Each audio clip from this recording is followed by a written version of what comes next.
오늘 니느웨의 멸망입니다. 니느웨의 멸망입니다. 나훔서 2장 13절 말씀입니다. 같이 읽습니다. 나훔서 2장 13절 잠깐. 나훔서 2장 13절 같이 읽습니다. 만군의 주가 말하노라. 보라, 내가 너를 대적하노라. 내가 그녀의 병거들을 연기 속에서 불태우고 내 젊은 사자들을 칼로 삼키며 또 내가 내 먹이를 땅에서 끊으리니 내 사자들의 목소리가 다시는 들리지 아니하리라. 예. 이 니느웨의 멸망을 통해서 계시록 17장 18장에 나오는 이 큰 바빌론의 멸망을 예언하고 있는 말씀입니다. 그 역사적 사건을 통해서 이 예언적 사건의 이제 모델을 잘 보여주는 그런 이 장이 바로 이 니느웨의 멸망, 나훔서 2장입니다. 잠깐 기도하겠습니다. 주 하나님 감사합니다. 주님께서 은혜와 복을 많이 주셔서 이 시간 주의 영을 충만케 하시고 또 주의 말씀을 잘 깨달아 들어주시길 원합니다. 주의 입에서 주의 영으로 선포된 이 말씀이 제 마음속에 잘 전달될 수 있도록 은혜를 많이 허락해 주시기를 원하고, 주님께서 지혜와 계시 영을 많이 허락해 주셔서 저희 마음속에 늘 주의 말씀으로 기쁨이 넘치게 하시기를 간구합니다. 깨닫는 마음과 또 즐거운 마음을 주시기를 원합니다. 사랑하는 아버지 하나님께서 이 말씀의 복을 늘 성도들 가운데 허락해 주셔서 언제 어디서나 주의 은혜로 가도록 도와주십시오. 감사드리며 주의 성기도 합니다. 아멘. 아멘. 예. 나훔서 2장은 니느웨의 파멸에 대한 말씀입니다. 니느웨의 파멸. 동시에 대환란 후반기에 해당하는 예언의 말씀이기도 합니다. 본문을 단지 바빌론에게 멸망당하는 니느웨에 관한 역사적 사건으로 이해하는 것은 진리의 대부분을 놓치는 일입니다. 성경 본문에서 2절 보면 주께서 이스라엘에 뛰어나온 주께서, 3절에 보면 그의 용사들의 방패, 4절에 보면 그가 자기 훌륭한 자들을 나열하리니, 5절에 내가 너를 대적하노라, 13절에 내가 너를 대적하노라. 이런 말씀은 이제 주님의 사역입니다. 주께서 자신의 사역을 보이시는데, 3절에 그가 예비하는 날에 이 말씀은 본문이 예언의 말씀이다. 그가 예비하는 날에 이 말씀 본문이 예언의 말씀으로 다니엘 70일에 대한 예언이지 바벨론의 침공이나 아시리아의 멸망 시점이 아님을 분명히 알 수 있습니다. 3절 4절에 나오는 말씀은 바벨론이나 아시리아의 전쟁 무기들이 아니라 현대전에 사용되는 무기들입니다. 3절 4절 다 읽어보면 좀 특이한 말씀 있죠. 3절에 병거들은 불뿜은 횃불을 갖추고, 병거들 하면 구에서 병거들 하면 뭐죠? 마차죠. 주로 전쟁용 마차죠. 근데 그게 이제 불뿜은 횃불을 갖추고 하면 좀 말이 이제 잘 안 맞죠.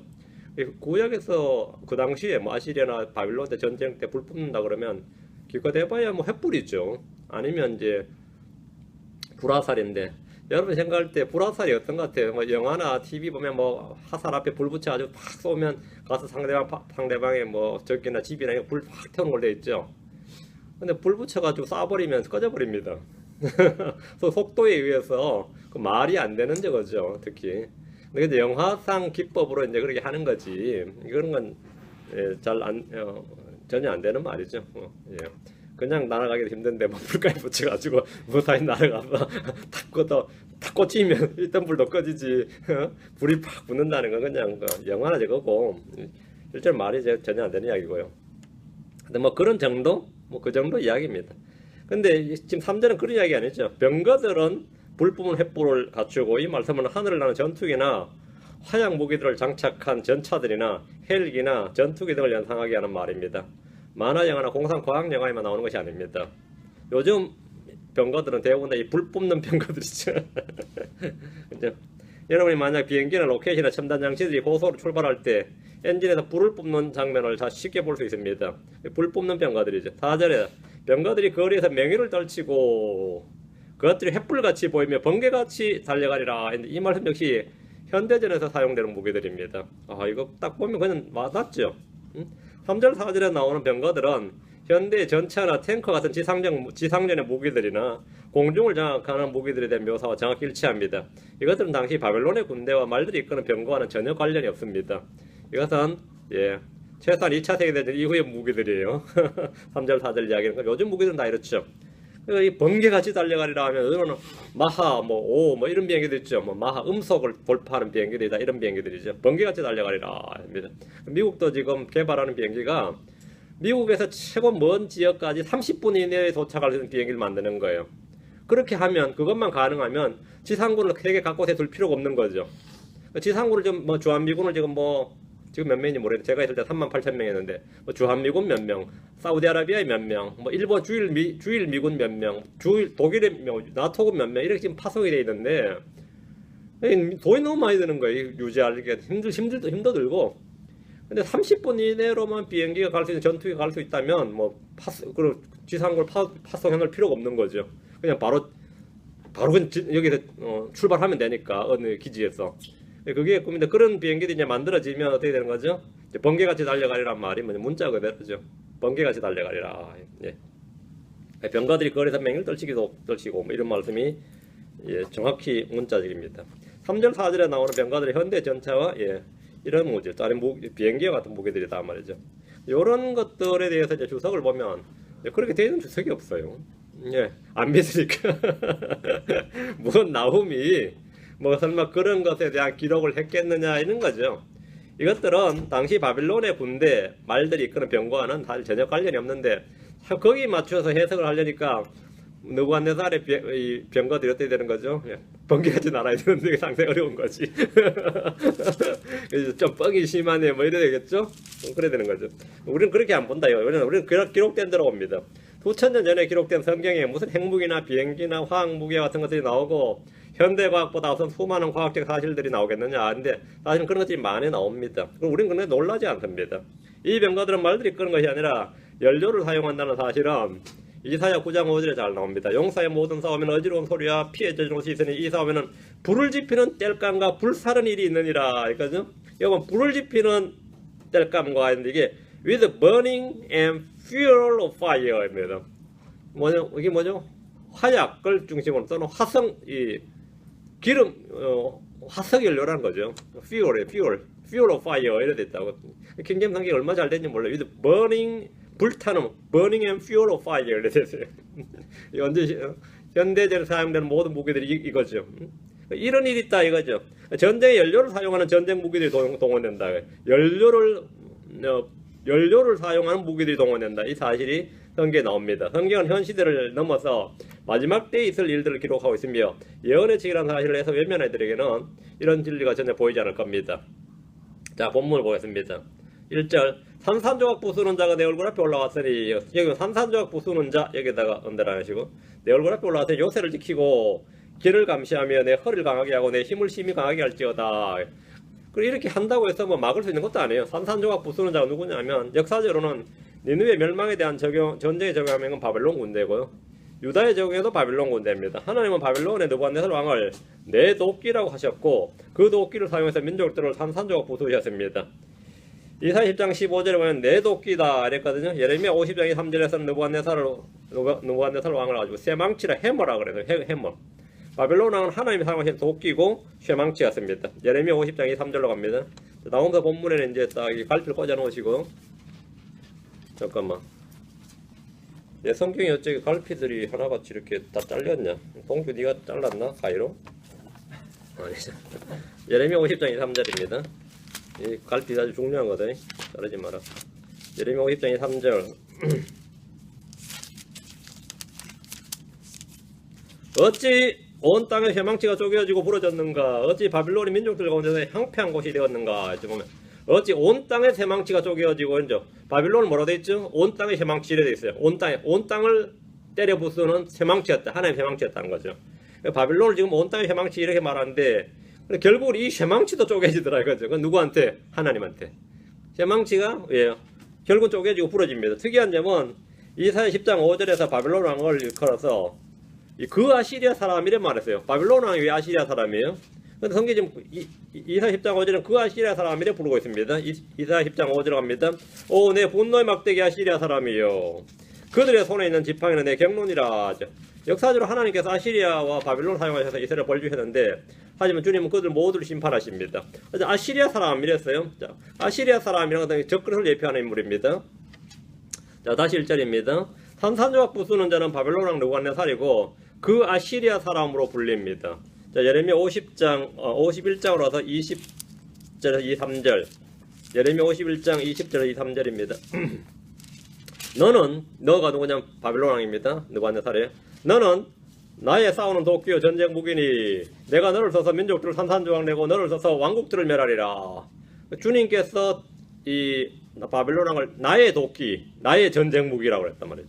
내가 너를 써서 말과 거기 산 자들을 산산조각 내고 여기 산산조각 내고 너를 사서 병거와 거기 산 자를 산산조각 내며 또 너를 사서 남자와 여자를 산산조각 내고 너를 사서 늙은 자와 젊은 자를 산산조각 내며 너를 사서 청년과 처녀를 산산조각 내고 또 너를 사서 목자와 그의 양떼를 산산조각 내며 너를 사서 농부와 그의 한결이 소들을 산산조각 내고 너를 사서 대장들과 치리자들을 산산조각 내리라. 이제 산산조각 낸다는 말이 몇 번 나오는 거예요, 이 짧은 절에. 반복적으로 나오는 말이 뭐죠? 산산조각 내고. 그렇다면 다시 나오면서 다시 와서 2장 1절에 산산조각 내는 자가 누구예요? 예, 뭐 간단하죠. 산산조각 내는 자가 누군지는 뭐 별로 어렵지가 않습니다. 하나님은 산산조각 내는 자가 내 얼굴 앞에 올라왔으니 그렇습니다. 바벨론 왕이 바로 앞에 도착한 거죠. 힘을 내서 한번 저항해 보라 말이죠. 예레미야는 저항하지 말라 그랬어요. 근데 나머지 거짓 대언자들은 뭐 하나님 우리와 함께 하신다 어쩐다 하면서는 끝까지 저항하라 그랬더니 이제 산산조각 나버린 거죠. 한번 저항해 보라 이제. 그렇게 해봐야 아무 소용이 없습니다. 2절 말씀, 나홈서 2장 2절. 주께서 이스라엘의 뛰어남을 외면하신 것 같이 야곱의 뛰어남을 외면하셨으니 비우는 자들이 그들을 비웠고, 비운다. 땅을 비운다. 그러면 뭐 되는 거죠? 다 쫓겨난 거죠. 다 죽거나 다 쫓겨난 거예요. 비우는 자들이 그들을 비웠고 그들의 포도나무 가지를 못 쓰게 하였느니라. 농토는 다 황폐하게 되어버린 겁니다. 이제 농사 못 짓는 거죠. 그래서 거기는 황폐한 황무지가 되어버리는 거죠. 주께서 이스라엘의 뛰어남을 외면하셨습니다. 그래서 그들은 아시리아에게 사네립에게 멸망당했습니다. 이번엔 유다의 차례입니다. 야곱의 뛰어남을 외면하셨으니 이 말씀은 유다 역시 북왕국 이스라엘처럼 멸망한다는 겁니다. 비우는 자들이 그들을 비웠고 이 말씀은 그들이 그 땅에서 완전히 쫓겨나서 그 땅에 아무도 살지 않는 땅이 되어버린다는 겁니다. 일반적으로 전쟁할 때 성전국은 말이죠. 뭐 포로를 몇 명, 뭐 몇만 명 데려가는 건 맞아요. 예를 들어 뭐 임지대란 때도 한국이 포로 엄청 잡혀갔지, 일본으로 엄청 잡혀갔습니다. 병자호란 때도 엄청나게 이 중국으로 포로로 잡혀갔어, 한국인들이. 근데 이 왕이 이 포로 송환 노력을 한 번도 안 하고 다시 돌아오는 자는 뭐 압록강에다 쳐 죽인다, 이런 이 왕의 이 명령이 이제 국법으로 떨어져요. 못 돌아오게 그런 명령을 받아가 이제 적군은 그냥 포로 잡아가는 거죠. 그러니까 그래 도망쳐서 돌아가 봐야 너희들은 이제 조선 땅에 도착하면 조선에 죽는다 이 말이에요. 그런 식의 청령 하나 받아가고 뭐 그랬었으면 역사적으로. 그럼 그게 일반적이에요. 어느 나라나. 그 노예로 삼은 거니까. 일반적으로 전쟁을 할 때 성전국은 포로 이제 몇만 명, 아니면 뭐 많으면 뭐 10만 명까지 가능하겠죠. 몇만 명 잡아가고, 성전국은 그 땅을 식민지로 지배를 하면서 전쟁 배상금을 물립니다. 그래서 식량도, 양식도 가져가고, 인력도 뺏어가고, 돈도 뺏어가고, 뭐 금은보 얼마, 저 지정해 주면 해마다 얼마 바치라, 이렇게 하죠. 뭐 프랑스가 예전에 이제 1차 세계대전 끝나고 엄청나게 그걸 했어요. 독일한테. 독일이 막 견디다 못해서 그냥 나치가 등장한 겁니다. 차라리 중간에 돈을 좀 배상금을 깎아주거나 말이죠. 유예해줬으면 아마 전쟁 안 나설지도 모릅니다. 근데 얼마나 가혹하게 수탈해가는지 프랑스가, 독일이 이렇게 살 바엔 차라리 들고 일어나자 이래 된 게 먹게 된 거예요. 들고 일어나자. 그게 물론 전쟁의 그런 거죠. 그래 뺏어가는 게 원칙이에요, 보통. 해마다 이제 무거운 세금을 부과해서 그 나라 경제를 약탈하는 식입니다. 그런데 바벨론은 그 땅에서 그들 모두 그 땅에서 이스라엘 사람들을 그냥 바벨론을 몽땅 잡아갔다. 그 나라를 그 지배하는 게 아니고 뭐 식민 지배를 해서 그냥 거기서 세금을 거두거나 양식을 거두고 가거나 이게 아니라 사람들을 통째로 다 잡아가, 국민들을. 이건 좀 역사적으로 있을 수 없는 일이죠. 어떤 나라가 미쳤다고 남의 나라 가서 그 국민을 다 잡아서 뭐 하려고요. 근데 바벨론은 희한하게도 다 잡아버렸어요. 다 잡아버려서 그 땅을 비워버렸습니다. 근데 유다 땅에는 이런 일이 2번이나 있었어요. 바빌론 때 한 번 그랬고 로마 시대 때 AD 70년에 한 번. 그건 잡아간 게 아니라 흩어버렸죠, 그때는. 그러니까 비우는 자들이 그들을 비웠고 이런 거죠. 그 땅을 비워버렸어요. 그릇을 비우듯이. 그들이 포도나무에 가지를 못하게 하였느니라. 70년 동안 그것을 완전히 텅 빈 땅이 되어버렸습니다. 하나님 그 땅에 그래서 사람이 안 살면 뭐되는요? 안식이 되는 거. 안식을 위했는데 이런 것들이 7년마다 안식년을 지킴으로써 그 땅에 안식을 주라는 명령을 490년 동안 지키질 않았습니다. 그 주님께서 땅이 모신 70년을 사람들 비워버려서 70년을 쉬게 해주신 거죠. 아니, 땅도 좀 쉬어야 됐다 그 말입니다. 땅도 쉬어야 된다. 3절입니다. 예, 나홈서 2장 3절. 그의 용사들의 방패는 붉게 되고 그 용맹한 자들은 주홍색 옷을 입었도다. 그가 예비하는 날에 병거들은 불 뿜는 횃불을 갖추고 전나무들은 무섭게 흔들리로다. 그의 용사들의 방패는 붉게 되고 하면 하도 상대방을 죽였기 때문에 피가 묻어서 그런 거죠. 그 용맹한 자들은 주홍색 옷을 입었다면 옷 자체가 주홍색이 아니고 옷을 입었는데 그것도 마치 피를 덮어서 주홍색이 된 겁니다. 그러니까 이거는 이제 공격자의 모습을 그대로 한다. 이게 보통 승리자들이죠. 옷이 피로 붉게 젖었다, 뭐 주홍색 옷을 입었다 이런 표현을 쓰는 거죠. 그가 예비하는 나라의 병거들은 불 뿜는 횃불을 갖추고 전나무는 무섭게 흔들리러 나가는데 바벨론 군대에 관해서 지금 말하다 1, 2절이 보면 바벨론 군대에 관한 말씀인데 이 일이 야곱의 고난의 때 있을 일임을 말씀을 해주신 겁니다. 예언으로 바뀌는 거죠. 그가 예비하는 날에 이 말씀은 대환란 후반부를 말합니다. 병거들은 불 뿜는 횃불을 갖추고 바벨론은 어떤 병거도 불 뿜는 횃불을 갖추지 않았습니다. 말들이 끌었죠. 그러나 현대 병거들은 모두 불을 뿜지 않는 것이 없습니다. 오토바이나 자동차부터 시작해서 엔진으로 작동하는 모로비이클이죠. 그 엔진으로 작동하는 대부분의 기관은 불 뿜는 횃불을 갖추고 있습니다. 그걸 뭐라 그러죠? 요즘 말로 내연기관이라 그래요. 내연기관. 불을 뿜는 기관은 내연단 안에 연기관은 내연기관을 가지고 있단 말이죠. 비행기는 말할 필요도 없습니다. 전나무들 무섭게 흔들리로다 이 말씀에서 강력한 속도로 달릴 때 나무들이 바람에 흔들리는 모습을 볼 수 있습니다. 전나무들이 막 흔들리네. 헬기라도 뜨면 어떻게 되죠? 전나무들은 흔들리는 정도가 아니라 부러집니다. 나무들이 부러져요. 음속을 돌파하는 그런 비행기가 저공 비행을 해버리면 어떻게 되죠? 한 200m 위만 떠서 날아도 말이죠. 아파트 창문들은 다 깨져버립니다. 전나무 흔들리로다 정도는 뭐 아무것도 아니죠. 강력한 바람이 일어납니다. 많은 성경학자들이 이 본문에서 이런 내용의 주석이나 해석을 하는 걸 상당히 꺼리고 두려워합니다. 왜? 예언의 말씀이 이 예언의 말씀을 예언이 아니라 역사로 보고 해석을 하려고 하는 하기 때문입니다. 그럼 이런 구절은 해석이 어떻게 되는 거죠?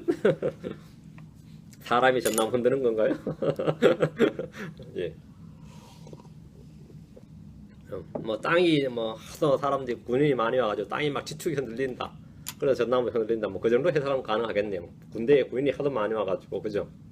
네. 불 뿜는 횃불을 갖추고 이런 건 해석이 안 되겠죠.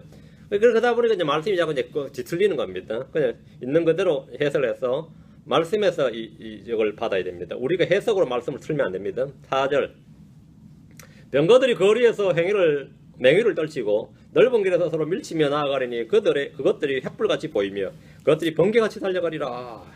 병거들은 전쟁에 쓰이는 최첨단 무기들입니다. 물론 이제 성경에 제일 처음 나온 병거가 이제 철병거들이 나오죠. 철병거들 엄청난 겁니다. 병거들이 거리에서 맹위를 떨치고 이 말씀은 전쟁 때 모습입니다. 이 병거들은 예전에 말들이 이끄는 그런 병거들이 아닙니다. 나오는 그 병거들에 대해서 그들이 횃불같이 보이며 그것들이 번개같이 달려가리라 이렇게 말합니다. 요즘 이런 병거들은 수두룩합니다. 무기들을 장착해서 포를 쏠 때 사람들은 뭐라 그러죠? 불을 뿜는다 그래요. 쏜다 그러지 않고 포가 불을 뿜는다 그러죠. 불을 뿜는다 그래요. 이것은 현대적으로 사용되는 무기들이 모두 화약에서 열렸고 화약에서 출발하기 때문입니다. 총을 쏘든 포를 쏘든 사람들은 불을 뿜는다 이런 말을 합니다. 폭발할 때는 합할 때 그 모든 것들이 횃불같이 보입니다. 그것들이 번개같이 달려가리라 이 말은 시적인 표현이나 과장법이 아니라 오늘 대부분의 전투기들의 실제 속도가 그렇습니다. 대환란 때는 지금보다 훨씬 더 다양한 무기들이 등장할 겁니다. 요즘 아주 작은 소형 비행기들 있죠. 그걸 뭐 드론이라 그럽니다. 뭐 잠자리처럼 만든 것도 있고요. 아주 얼마나 작아요. 새처럼 만든 것도 있고 별게 다 있더라고요. 그렇지. 요즘은 정찰 주로 감시 소형 카메라 달아서 뭐 그런 역할을 하지만 거기다 무기 달면 폭파가 되는 거죠. 정찰 감시 폭파고 요즘 뭐 구글이나 뭐 아마존이나 이런 데서는 지금 드론을 막 개발하는데 왜 하냐 그러니까 딜리버리라 그러죠. 그래가지고 내 약혼녀한테 약혼 선물하는데 뭐 다이아반지 하나 주문해가지고 드론이 샥 날아와서 창문으로 싹 날아서 딱 돌면서 받아서 주고 하는 그런 게 있죠. 뭐 누가 하대 그거 보니까 멋있어요. 도라이 같더만. 하여튼 그런 짓 한다고. 그래가지고 거기 드론이 쫙 자기 방으로 쫙 날아 들어와 창문 열어오면 그래가지고 그래서 팍 돌면 이제 받았어 그죠? 그럼 드론이 이제 배달하고 나서 뭡니까 사인해 주세요 그런단 말이지. 그럼 사인 종이 하나 받아서 다시 돌아간단 말이죠. 응? 지금 그런 말인데 그런 말씀이 성경에 있을 것 같아요 없을 것 같아요? 이사 60장 8절입니다.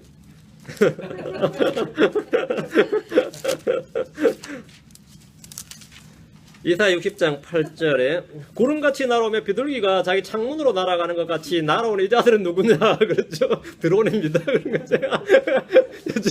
이 자들은 누구냐 말이죠. 잠자리 같기도 하고 새 같기도 하고 별별 모양이 다 있어요. 요즘은 뭐 모양도 좀 다양한데 예, 놀라운 말씀입니다. 요즘 이런 비행기들이 드론이 말이야 날아서 안방까지 물건을 배달해 줍니다. 이것을 무기로 사용하면 비둘기가 자기 창문으로 날아간 것 같이 날아와서 폭탄을 날릴 수가 있어요. 이 게임 끝나는 거는. 이건 너무 작아서 레이더에 걸리지도 않아요. 폭탄을 날릴 수가 있단 말이죠. 참 무서운 세상입니다. 응? 내 안방에서 그냥 터뜨려 버린다 이거죠. 응? 대체 이게 누구냐? 한번 대언자 이 사회도 몰랐을 겁니다. 현대에 사는 사람들은 요즘 성경을 이해하기 참 좋은 시대에 살아요.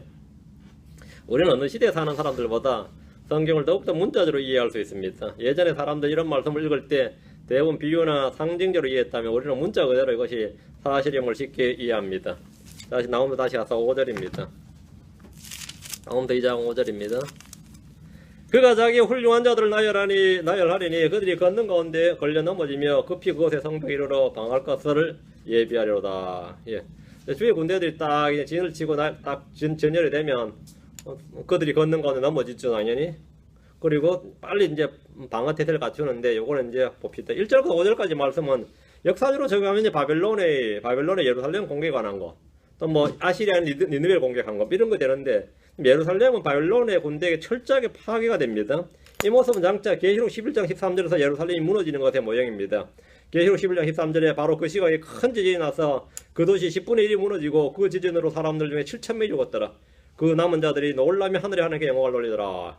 큰 지진으로 도시의 10분의 1이 무너지고 7,000명이 죽는데 과거에 그러했듯이 대환란 때도 예루살렘 성벽은 완전히 무너져 내릴 겁니다. 예루살렘은 텅 비고 아무도 없을 때 주님께서 공격을 하십니다. 바벨론은 페르시아의 군대가 바벨론 성벽을 공격했을 때 난공불락의 요새로 알려져 있었고 적군의 방어에 아무런 문제가 없었지만 어느 날 수로를 통해서 들어온 페르시아 군대로 말미암아서 한순간이면 왕조가 바벨론 제국이 멸망해 버렸습니다. 이게 너무 황당한 이야기였죠. 대환란 때 적그리스도는 어린 양과 전쟁을 하려 하지만 주님께서 그들을 이기십니다. 계시록 17장 14절에 이들이 어린 양과 전쟁을 하려니 어린 양께서 그들을 이기시리라. 그분은 주들의 주시오 왕들의 왕이시며 또 그분과 함께 있는 자들은 부르심을 얻고 선정된 신실한 자들이니라. 짐승은 자기 왕국을 지키려 하지만 어린 양과 그분의 군대에 철저하게 패배를 합니다. 6절입니다. 강들의 문들이 열리고 궁궐이 해체되며 요거는 역사적으로 헤로도투스 역사학에 거의 보면 잘 나옵니다.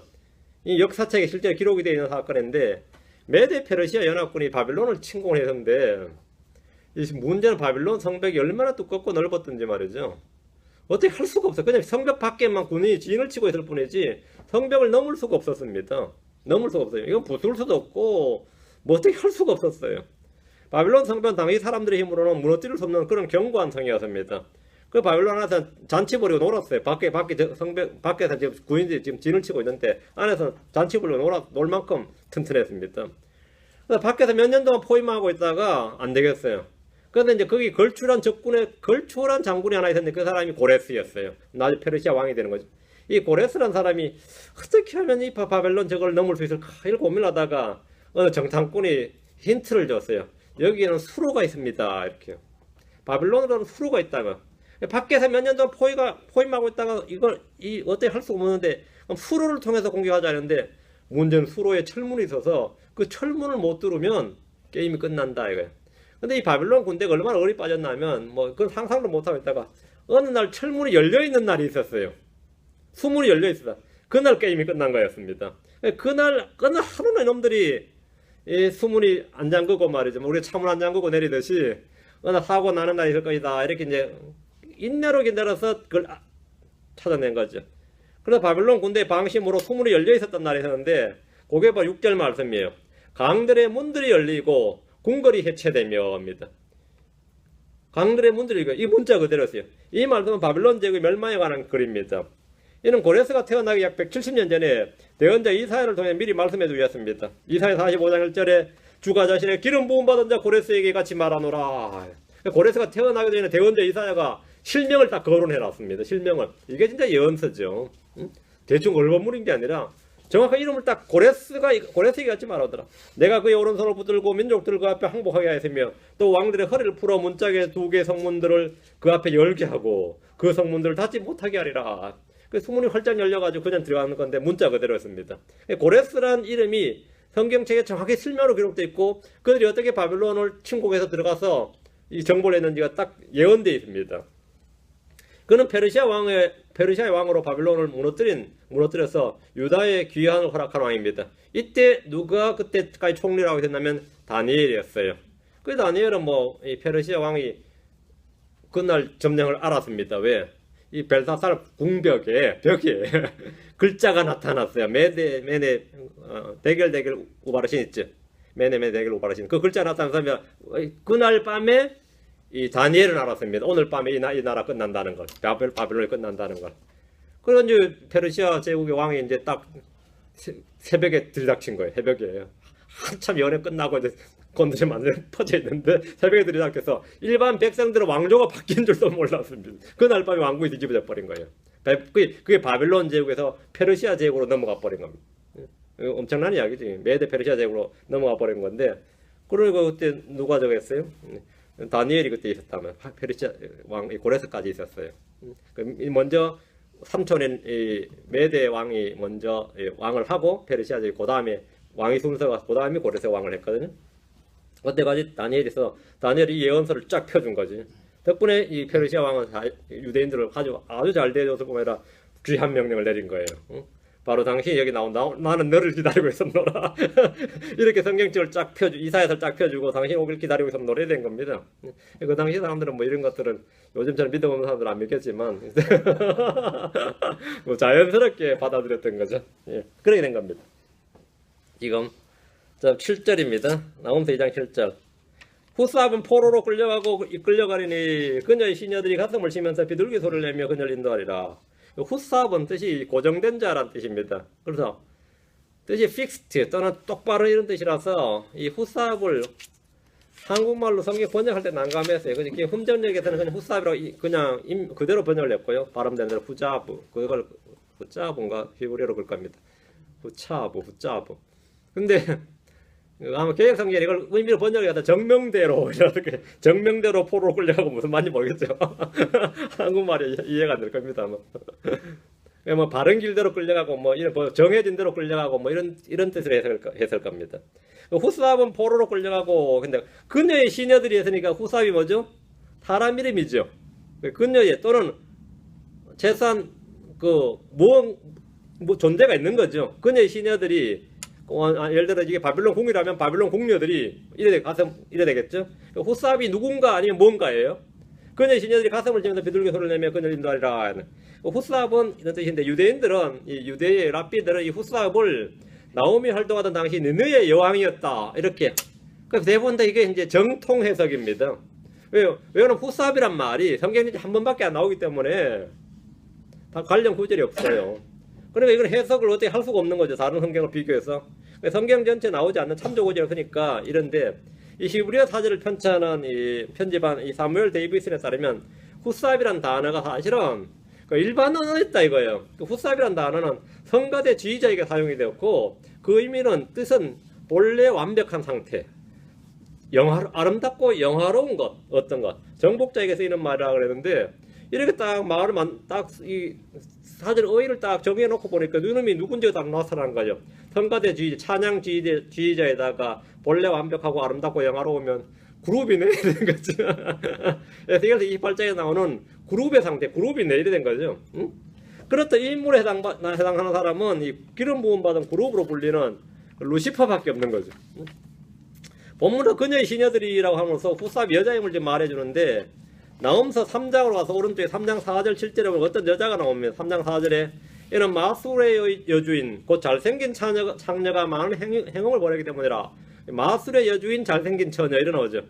그녀가 자기 행음으로 민족들을 팔며 자기 마술로 가족들을 파느니라. 족특한 여자죠. 이 마술의 여주인 곧 잘생긴 창녀. 7절에 이 여자가 멸망합니다. 7절.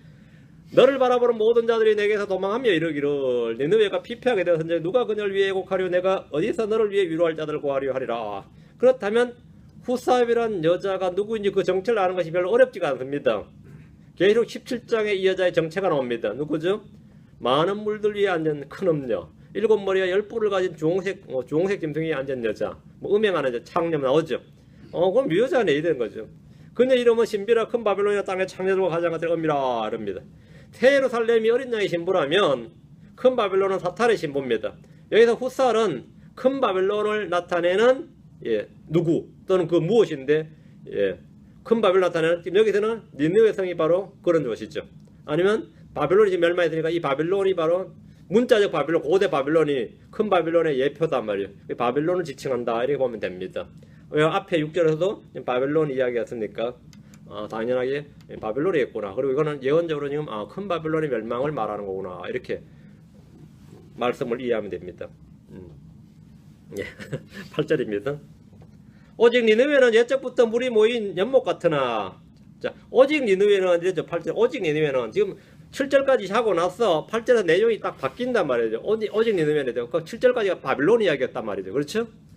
우리는 오직 니느웨는 했는데 킹제임스는 but 니느웨거든요. but 니느웨. but 그러나 니느웨는 이래 됐죠. 그러나 해야 뜻이 딱 맞았습니다. 그러나 니느웨는 이래요. 그렇죠? 그러나 니느웨는 옛적부터 물이 모인 연못 같으니 그들이 도망하리라.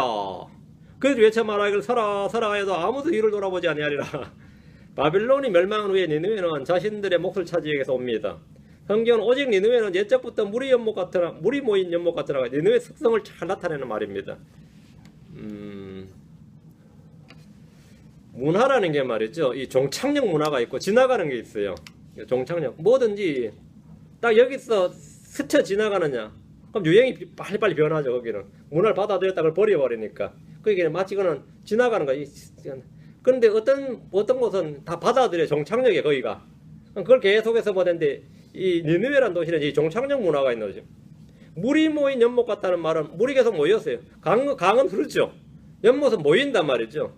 물이 모인 연못 같다. 그러니까 니느웨라는 곳은 옛적부터 물이 모였으니까 역사가 오래됐겠죠. 그리고 엄청나게 모여든 거죠. 옛적부터란 말 그대로 니느웨는 창세기 10장 11절부터 정말 오래된 도시예요. 창세기 10장 11절부터 니느웨가 나옵니다. 물이 모인 연못이라는 표현은 연못에 물이 모이듯이 니느웨로 사람들이 모여서 한 민족과 국가를 이루었다는 겁니다. 모여들었으니까 용광로죠. 다 끌어모이니까 뭐 순수한 단일 민족 이런 게 아니라 혼합이란 말이에요. 그리고 물이 모인 연못 같았다 이거죠. 미국도 지금 그런 거죠. 물이 모인 연못 같은 거죠. 예. 그래서 이 민족과 국가를 이룬 겁니다. 사람만 모여든 것이 아니면 사람 모이면 각 나라와 각 민족이 다 모여지면 이것은 종교도 이곳으로 직결되는 겁니다. 그러니까 다문화 다종교가 된 거죠. 그러니까 이거 우상숭배 고향이죠. 여기도. 이들은 약 2000년간 우상숭배를 지속해온 그런 나라입니다. 또 있습니다. 경제적인 겁니다. 돈도 이것으로 모이는 거지. 니느웨는 그래서 돈이 많이 몰려들었습니다. 오직 니느웨는 옛적부터 물이 모인 연못 같은 이란 표현대로 작은 연못이 아니라 대해 같은 큰 연못이 되었습니다. 그런 니느웨가 무너지면서 그들은 도망을 쳤습니다. 바빌론에게 멸망당한 니느웨는 바빌론이 멸망 후에 다시 일어서지 못하고 다시 도망을 칩니다. 그들이 다 도망하리라. 도망자를 향해서 서라 해도 그들은 뒤를 돌아보지 않고 도망할 뿐입니다. 아무도 뒤를 돌아보지 아니하리라. 이 말씀대로 이들은 과거의 영광을 돌아보지 않습니다. 다시 니느웨를 재건하자 이런 운동도 일어나지 않습니다. 민족과 국가를 되찾겠다고 일어서는 사람들도 없었고 다 그냥 끝나버린 거죠. 9절입니다. 너희는 은을 노력하고 금을 노력하라. 그 저축한 것이 끝이었고 모든 아름다운 가구에서 나오는 영광의 끝이 없도다. 니느웨에 가지는 은과 금과 저축한 것은 엄청납니다. 이 고놈 보놈이라는 사람이 쓴 그 책이 있는데 니느웨와 그것을 찾았어. 니느웨 and its discoveries 이런 책 제목이 있어요. 그 고대 니느웨에 가는 책인데 그러면 당시 니느웨의 부하들이 잘 나옵니다. 성경은 그 저축한 것이 끝이었고란 말로 당시 니느웨의 엄청난 양의 부가 축적되었음을 말해줍니다. 이게 다 누가 차지했겠어요? 바빌론이 차지했죠. 큰 바빌론이 왜 큰 바빌론의 모형인지 당연히 알 수 있겠죠. 엄청난 부였죠. 자, 여기서 이 큰 바빌론의 멸망을 한번 생각해 보십시오. 큰 바빌론은 거대한 상업도시입니다. 니느웨가 지금 예표하는 게 지금 큰 바빌론을 예표한단 말이죠. 계시록 18장에는 이곳에 세상의 모든 제화들이 다 모여있다. 계시록 18장으로 갑니다. 12절 13절. 예. 지금 아시리아의 니느웨를 통해서 지금 계시록은 큰 바빌론을 지금 말해주고 있는 겁니다. 계시록 18장 12절 13절. 그 상품은 금과 은과 보석과 진주요 고운 아마포와 자주색 옷감과 비단과 주홍색 옷감이요 모든 향목과 온갖 종류의 상아 그릇이요 매우 값진 나무와 녹과 쇠와 대리수로 만든 온갖 그릇이요 육개와 향료와 유황과 포도즙과 기름과 고운 가루와 밀이요 짐승과 양과 말과 병거와 노예들과 사람들 호이라. 엄청나죠? 이 상품이 없는 상품이 없는데 그 제일 마지막이 뭐죠? 노예와 사람들의 호이라 이런 거죠. 노예가 이제 양과 말 뒤에 나와요. 말과 양 뒤에서. 노예와 사람들은 노예들과 이거는 역사적으로 있었고 임시매매는 지금도 있고 사람들 사고 파는 이런 거 지금도 있는데 사람들이 혼을 주고 사고 판다. 이건 어때요? 이것도 앞으로 있을 일입니다. 앞으로 있을 일이에요. 지금은 여러분이 이게 가능할 것 같아요? 사람들이 혼을 하고 판다는 게? 그러니까 네 혼은 이제부터 내 거다 이러면 어떻게 되죠? 지금 일본에 지금 이 당국에다가 허가를 좀 해달라고 한 게 뭐냐면 이 사람 머리와 저 사람의 몸을 합치는 그 수술을 하게 좀 허가를 해달라고 지금 이 몇몇의 이제 그 과학자들이 지금 당국 허가를 해달라고 냈어요. 응? 그게 가능하냐 그러니까 가능하다 이래 된 거예요. 응? 그래서 교통사고로 예를 들어서 완전히 몸이 간 사람, 머리는 괜찮은 사람이 그 머리를 떼서 머리는 가고 몸은 괜찮은 사람하고 붙이겠다는 거죠. 그게 가능하냐 그러더니만 짐승들이 이미 오래전부터 했었고 이제 사람만 해볼 테니까 허가를 해줘야 해볼 거 아니냐 이래 된 것이 허가를 해줘야 해볼 거 아니냐 이래 됐어요. 근데 지금까지 가장 큰 문제는 뭐냐면 면역 거부 반응입니다. 우리가 콩팥 이식하는 것도 뭐 위나 간 이식은 별로 문제가 안 됐죠. 왜 간 이식은 피와 그렇게 상관이 있는 게 아니어서 간 이식은 그렇게 위장이나 간 이식 그렇게 큰 문제가 안 됩니다. 오히려 콩팥 이식 같은 건 신장 전체 부분이 아니라 전체이기 때문에 이 면역 거부 반응 때문에 항상 문제가 생겼어요. 그게 이제 그 거부 반응만 통과되면 이제 그 사람 사는 거고 그게 안 되면 죽는 거죠. 이식해도 못 사는 겁니다. 그래서 여러분이 만약에 내가 손이 하나 갔는데 손이 하나 갔어요. 그런데 다행히 손을 구할 수 있어서 붙였어요. 그럼 붙습니다. 근데 이 붙은 사람들이 3개월 이내로 다시 병원 찾아와서 다시 잘라달라 그래요. 실제로. 왜? 그 거부 반응이 감당을 못해요. 엄청 편할 것 같은데 손 없는 게 더 편한 거죠. 실제로 이식했다가 다시 잘라달라 해서 다시 자른 사람들이 굉장히 많습니다. 손가락 접합 수술도 마찬가지입니다. 이게 내끼 아닌 게 붙었을 때 그 몸이 거부를 해요. 지금 생착은 문제가 없는데 그래서 지금까지 이게 문제가 되는데 그것만 해결되면 사실은 사람 던지는 팔도 잘라붙이고 바로 진짜 기계 되는 거죠. 지금 현재 혈액에도 제일 문제도 이 거부 반응입니다. 생체 면역 거부 반응이 제일 큽니다. 그래서 사람 A와 B라는 사람의 혈액을 바꾸고 싶어도 일정량 이상을 못 바꾸는 이유 중에 하나가 이겁니다. 이거예요. 이 거부 반응 때문에 오히려 면역 체계가 파괴되고 자기들끼리 서로 싸워버리는 거죠. 수술해서 고치려고 투여간 혈액이 본래 있던 피하고 안 맞아서 자기들끼리만 서로 싸운단 말이죠. 그래서 오히려 더 약해져 버리는 이런 것들이 이제 문제인데 그것만 해결하면 아무것도 아니다 그랬는데 지금은 이제 그 문제는 거의 해결이 돼 가지고요. 그 사람 몸을 갔는데 이제 생쥐들이나 쥐들이나 짐승들은 이미 완벽히 성공을 했습니다. 짐승들은. 그래서 쥐들 2마리 묶어놓고 말이죠. 혈관을 묶어서 해버린 거죠. 그러면 늙은 쥐는 젊어지고 젊은 쥐는 늙어집니다. 그래서 이제 사람한테만 이제 완벽히 해보자. 지금 이런 거예요. 그러면 이게 지금 계시록 18장에 나오는 말씀이 사람 하나 사는 거죠. 그 노예 정도가 아니라 뭐죠? 노예와 사람들 혼이라 하는데 이것도 문자 그대로입니다. 문자 그대로요. 끔찍한 말입니다. 그런 세상 올 것 같아요? 옵니다. 거의 왔습니다. 이미. 큰 바벨론의 이런 재물과 영광은 근데 한순간에 멸망으로 다 사라지고 맙니다. 18장 14절에 내 혼이 탐하던 열매들이 내게서 떠났으며 우하고 좋은 모든 것들이 내게서 떠났으니 내가 다시는 것들을 찾지 못하리라. 근데 이런 부와 영광이 다 떠났다, 사라졌다. 그게 지금 나홈서 2장 9절과 같은 말이죠. 나홈서 2장 9절이 바로 그 말씀의 예표단 말입니다. 역사적 사건은 예언적 사건의 모델이다 이거죠. 10절입니다. 나홈서 2장 10절. 그녀가 텅 비고 비어 피폐하게 되었도다. 마음이 녹음에 무릎들이 서로 부딪히며 모든 허리에 큰 고통이 있고 그들의 얼굴이 다 검게 되는도다. 그들의 얼굴이 다 검게 되는도다. 이 구절 역사적으로는 앞서 이어진 구절대로 니느웨 멸망이고 또 바벨론의 멸망이죠. 예언적으로는 큰 도시 바벨론의 멸망입니다. 요한계시록 17장 18장은 큰 바벨론의 멸망에 대해서 챕터 2 두 챕터에 걸쳐서 기록하고 있습니다. 큰 도성 바벨론이 무너지면 그 도시는 텅 비고 비어서 피폐하게 됩니다. 계시록 18장 21절과 21절도 23절에 힘센 천사 하나 큰 맷돌 같은 돌을 들어 바다에 던지며 이르되 저 큰 도시 바벨론이 이같이 세차게 던져져서 다시는 보이지 아니하리로다. 또 하프 타는 자와 음악하는 자와 피리 부는 자와 나팔 부는 자들의 소리가 다시는 내 안에서 들리지 아니하고 어떤 종류의 기술을 가진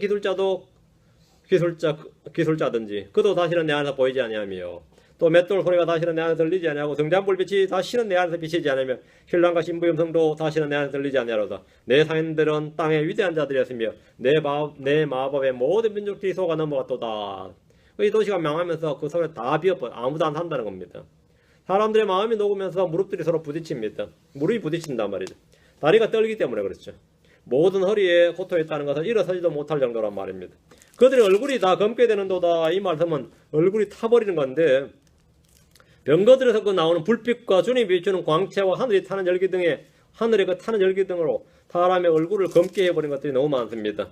나홈서 1장에 이미 산들이 녹고 땅이 불타고 주의 분노가 불같이 쏟아져서 바위들이 무너져 내리고 사람들이 완전히 마른 지푸라기같이 소멸된다. 이렇게 말씀하신 그대로입니다.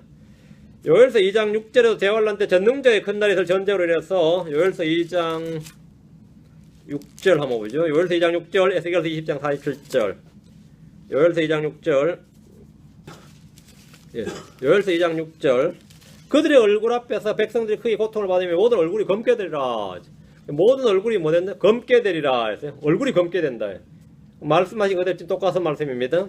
에스겔 20장 47절 더 앞으로 갑니다. 에스겔 20장 47절.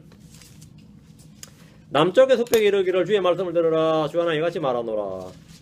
보라 내가 내 속에 불을 붙이리니 그것이 내 속에는 모든 푸른 나무와 모든 마른 나무를 삼킬 것이요 그 타오르는 불꽃이 꺼지지 않으면 남쪽에서 북쪽 이르기까지 모든 얼굴이 그 안에서 불태워지리라.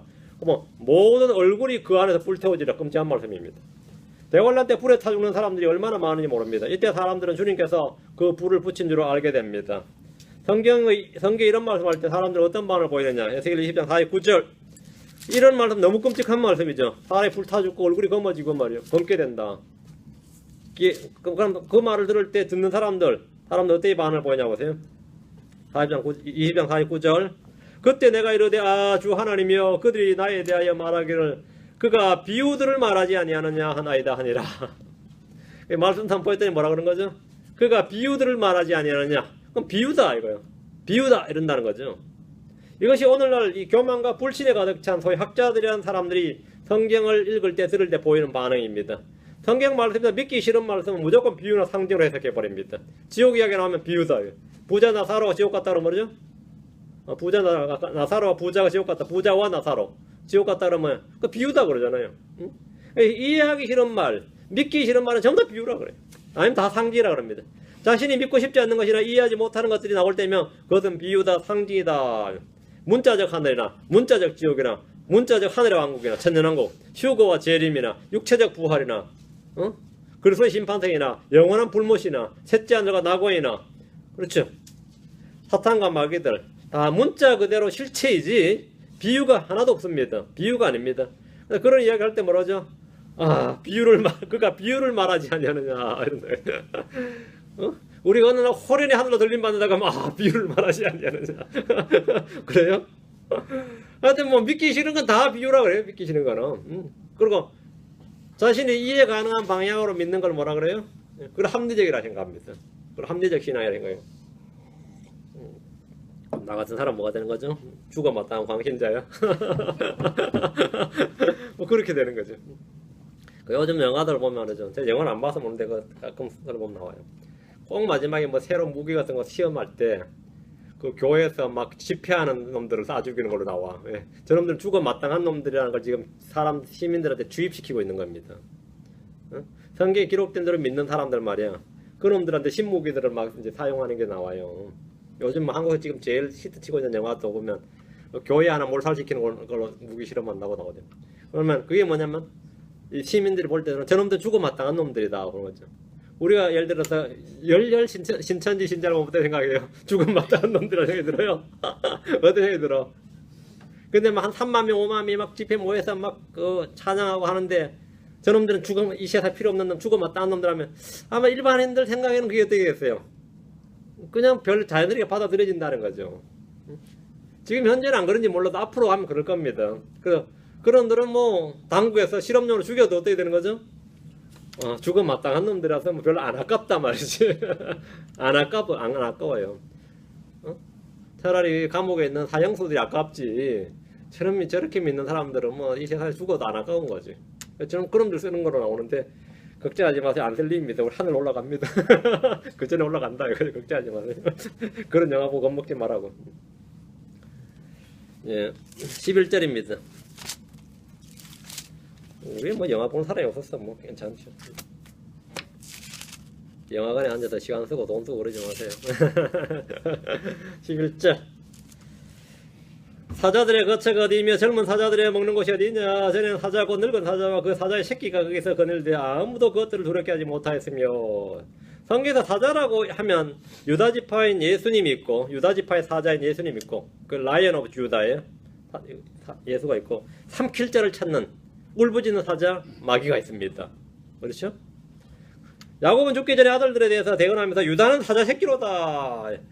내 아들아 내가 살치한 것을 떠나서 위로 올라갔다가 그가 엎드리고 웅크린 것이 사자 같고 늙은 사자 같으니 누가 그를 깨워 일어나게 하리오. 유다를 사자라 그래서 사자. 또 이스라엘 민족을 사자라 그래서 출애굽하는 이스라엘 민족을 보면서 모압의 대언자 발람이 말하기를 우리 주님의 음성을 대언하면서 그가 사자같이 큰 사자같이 꿇어앉았고 누웠으니 누가 그의 화를 도두리요. 너를 축복하는 자는 복을 받을 것이요 너를 저주하는 자는 저주를 받을지로다 하니라.